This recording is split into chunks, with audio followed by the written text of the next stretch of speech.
Jedna slouží pro oxidaci, jedna ta trubka, druhá trubka slouží pro sycení fosforem a třetí pro sycení bórem.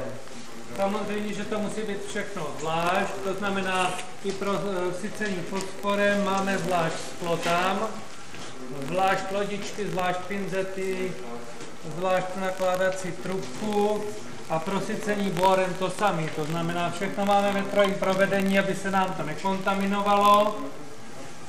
Ta oxidace tady v té hlavní trubce může probíhat dvěma způsoby. Buď je to suchá oxidace, to znamená, že tam proudí jenom samotný kyslík a za vysoké teploty se oxiduje ta stěna té křemítové desky, anebo může být mokrá oxidace, kdy tam proudí kyslík a vodík. Spalováním toho vodíku vzniká vodní pára a ta nám oxiduje tu křemíkovou desku.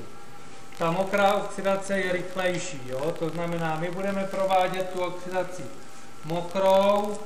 Za 40 minut té mokré oxidace se nám tam naoxiduje asi tak 360 nanometrů oxidu.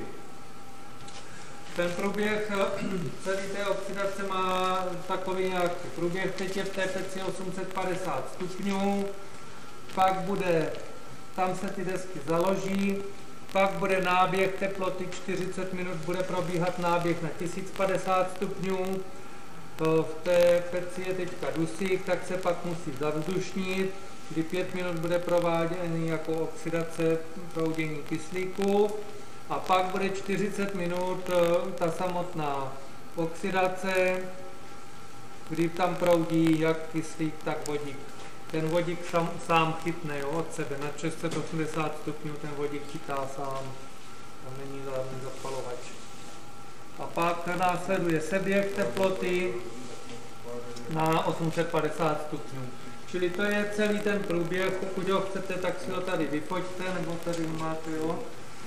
Je to tady naprogramovaný v tom počítači, čili spustíme, založíme ty desky a spustíme program a nemusíme potom už nic víc dělat.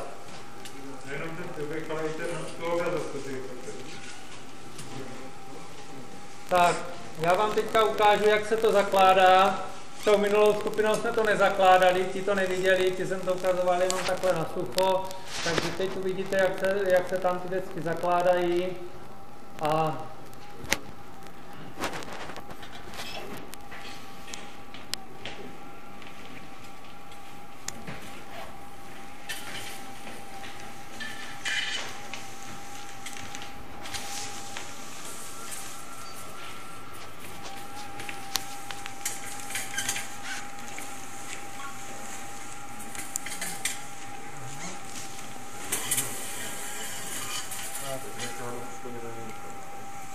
nemělo by se na to sahat, jo? Někdy je to nevyhnutné, tak to sáhne, ale nemělo by se na to sahat. No, protože na těch rukavicích máte nějaké masné stavby, které potom se za té teplotě dělají nepletky.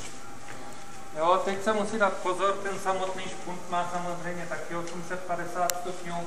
Máme na to tady teplovzorné rukavice.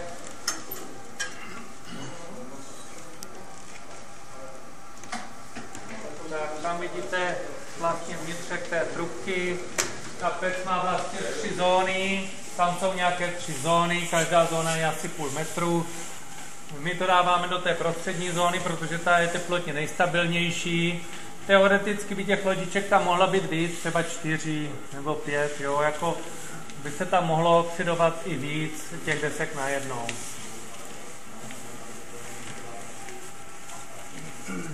Tam vpředu vidíte potom ty zhořání nakládání probíhá následovně.